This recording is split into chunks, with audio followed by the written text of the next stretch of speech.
Et pour bien conclure cette semaine, cette journée de marché, ce mois de marché également, la leçon de trading, la traditionnelle leçon de trading du vendredi soir 19h15 dans Smart Bourse, avec notre partenaire Bourse Direct et Romain Daubry à mes côtés en plateau. Salut Romain. Bonjour Grégoire. Merci d'être là. Je le disais en introduction tout à l'heure, on parle figure technique et on parle des triangles avec vous ce soir. Il y a plusieurs catégories de triangles et ce sont des figures alors très intéressantes, j'imagine, à observer. Les observer précise, ouais. Et puis comprendre un petit peu ce que ça veut dire effectivement pour l'actif qui est la référence autour du triangle. C'est ça, il me semblait intéressant de refaire un point sur ces triangles, parce qu'ils sont un peu confondus, qu'il faut rappeler que l'analyse graphique répond à des critères précis, et que les triangles en font partie, que les critères de structure et de fonctionnement des triangles sont précis, et répondent à des notions de temps, des objectifs, et des niveaux de continuation ou de retournement. Généralement, ce sont des figures de continuation, mais il y en a aussi qui sont des figures de retournement, et il faut apprendre à les lire pour bien les travailler. Donc il me paraissait intéressant de refaire le point sur ces triangles. Il y en a 5 grands, il y a le symétrique, c'est le plus connu. Il y a les triangles rectangles qui sont très, très précis. Il y a les structures d'élargissement. On en parle de temps en temps. Il y en a une en ce moment sur le Nasdaq. On l'a évoqué en début de semaine dernière. Pas une très bonne nouvelle pour l'instant. En tout cas, ça laisse un petit doute dans ce marché. Et puis, il y a les drapeaux et fanions qui sont extrêmement précis et très fiables, que j'aime beaucoup, qui donnent des signaux bien précis et avec une fiabilité importante. Et puis, restent les biseaux. Les biseaux, ça sont des structures qui sont moins faciles à travailler, mais qui sont aussi intéressantes et qui sont assez fréquentes. Bon, et ben allons-y dans l'ordre. Le triangle symétrique, Romain. Alors, le triangle symétrique, généralement, c'est une figure de continuation. Elle est dans 60% des cas. En fait, on considère que quand un mouvement vient du bas, il va poursuivre vers le haut, et donc c'est juste une consolidation. Alors, c'est une consolidation qui peut se faire sur plusieurs jours, plusieurs semaines. Les triangles symétriques peuvent être très grands, et des triangles symétriques qui se forment sur des semaines, des mois, et puis qui sont donc à peu près dans 60% des cas des figures de continuation. On va continuer. Elles sont, ce sont deux droites de tendance qui se rejoignent, deux lignes de tendance convergentes. Alors, je vous renvoie à la leçon de trading sur l'analyse graphique et la structure des lignes de tendance. C'est au moins 4 points. Enfin, au moins 2 points par ligne de tendance, donc au moins 4 points pour faire un triangle symétrique. Dans l'idéal, il en faudrait 6. Parfois et souvent, on retrouve 5 vagues à l'intérieur du triangle. Il y en a un peu plus dans mon schéma ici, mais parfois on retrouve 5 vagues et l'impulsion, le déclenchement et la sortie du triangle peut se faire à la 5e vague, donc ça c'est important aussi. On note 2 mots techniques aussi importants. La base du triangle, c'est la grande partie, et puis l'apex, la pointe du triangle, qui sont des repères techniques importants. La sortie d'un triangle symétrique, elle doit se faire avant les 2 tiers ou les 3 quarts de la structure. Ça, c'est important parce que, contrairement à ce qu'on pourrait penser intuitivement, plus on va arriver à la fin du triangle, plus acheteurs et vendeurs se sont neutralisés. Et moins il y a de surprises pour la sortie, entre guillemets, moins il va y avoir de débordements. Moins la figure a de pertinence, d'une certaine manière. Moins la figure a de pertinence. Et en général, le mouvement soit s'annule, soit est assez faible, il n'est pas très puissant. L'apex devient important aussi en cas de sortie parce que cette médiane va servir de niveau de support et éventuellement de niveau de stop pour invalider un éventuel retour à l'intérieur de la figure. Ça arrive aussi, bien sûr. Donc maintenant, ce qu'on peut regarder, c'est comment mesurer la taille de l'objectif quand on sort de la structure. Donc il y a 2 méthodes pour le faire. Il y a une méthode classique qui est de prendre la taille de la base et de la projeter une fois qu'on sort du triangle. Et puis il y en a une autre qui consiste à dupliquer la borne opposée au triangle. On le voit ici en rouge. Alors mon trait en tiret rouge est un peu loin. Il aurait dû être, c'est schématique, mais il aurait dû être plus collé à la borne haute du triangle et donc dupliqué ici. C'est ce qui permet de donner un objectif. Et l'apex, la pointe du triangle, permet de donner un objectif de temps aussi.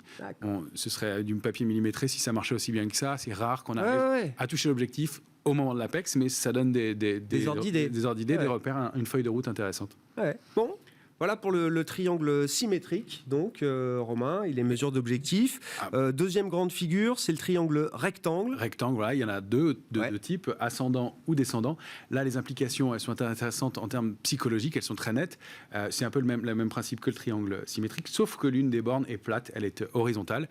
Dans le triangle ascendant, c'est une figure haussière, eh bien, la borne supérieure est horizontale. Et dans le triangle descendant, c'est la borne inférieure qui lève, vous le voyez bien ici. Ça ne donne pas de doute sur le sens. Là, en revanche, une sortie par le bas d'un triangle ascendant, c'est peut-être une consolidation latérale, peut-être un mouvement baissier, mais ce n'est pas le sens de la structure.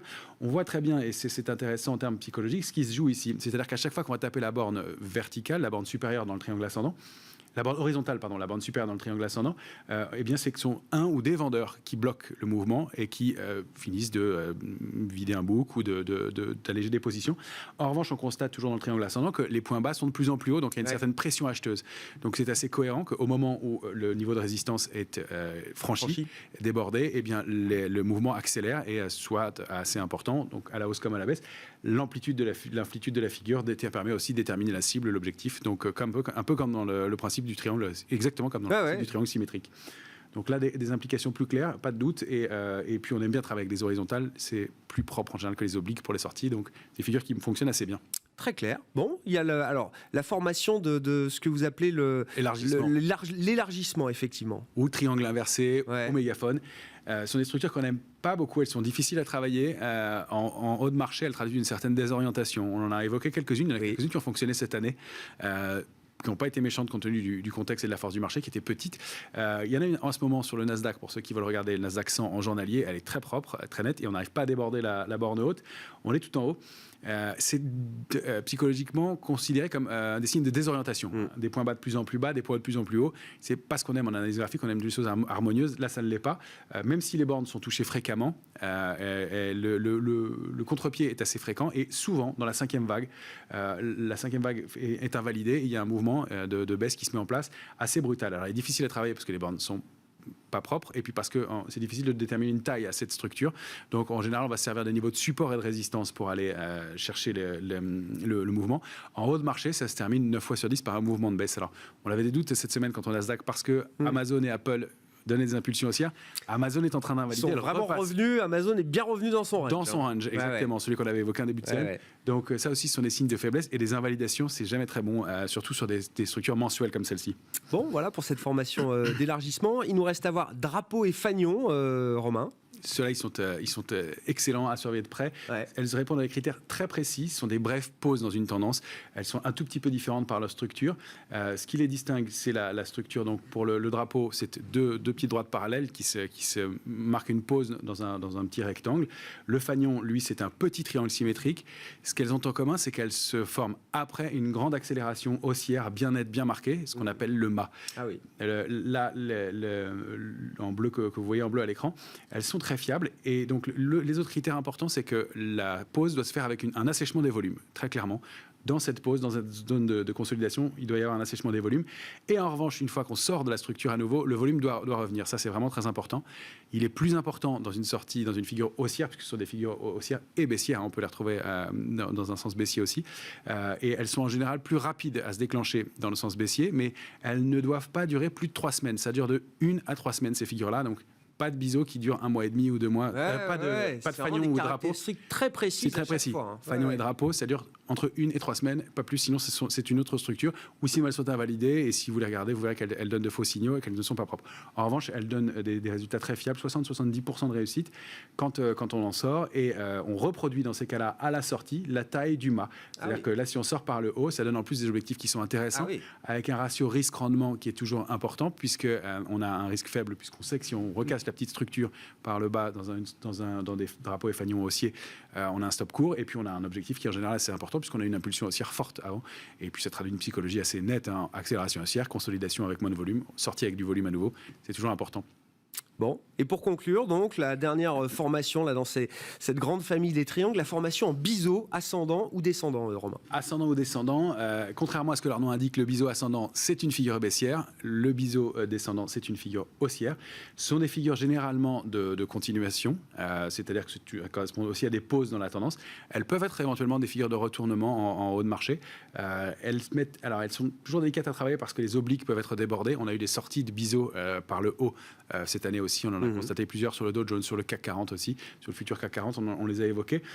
Il faut toujours mesurer à l'intérieur de ces structures le volume. Généralement, leur durée de formation, c'est de 1 à 3 mois. Il y en a de beaucoup plus grosses. On en a une qui s'est déclenchée sur l'euro-dollar en août dernier, qui est avec une sortie puissante par le haut, alors qu'elle datait de plusieurs mois. Donc, on peut les retrouver même en intraday aussi. L'objectif minimal de la figure, dans ce cas-là, c'est la base de la structure. Vous le voyez ici. Le moment où la figure a commencé, c'est le niveau où on va revenir. Au moins, c'est l'objectif minimal. Alors, ce sont des figures de continuation, ce sont des niveaux qui ont vocation à être débordés, bien sûr, pour aller former de nouveaux plus hauts, ou de nouveau plus bas dans le biseau ascendant. Et donc leur inclinaison, c'est leur inclinaison qui en fait la grande différence avec le triangle symétrique qui lui est plutôt horizontal et bien précis. Bon, toujours des caractéristiques très précises. Je renvoie aussi, on avait fait une leçon sur l'analyse technique avec les bonnes pratiques, les fausses croyances également liées à l'analyse technique. Voilà, c'est un art, disent certains, avec des caractéristiques. Avec des caractéristiques qui permettent d'avoir de valider ces figures qui elles-mêmes ont des niveaux de fiabilité plus ou moins importants et qui donc effectivement permettent de travailler dans des conditions propres, claires et de savoir où on va et d'utiliser les bons termes et les bonnes figures pour en connaître les implications. Merci beaucoup Romain pour cette leçon de trading là, qui vient clôturer cette première saison de Smart Bourse. Romain Daubry donc avec nous ce vendredi soir et on se donne rendez-vous Romain. L'émission reprend le lundi 23 août en direct à 12h30 sur Bismart. Et vous serez là pour le plan de trading, évidemment, pour bien recommencer à la rentrée sur les marchés avant tous les rendez-vous qui nous attendent. Très bon début de soirée, bon week-end et donc retour de Smart Bourse le lundi 23 août en direct à 12h30 sur Bismart.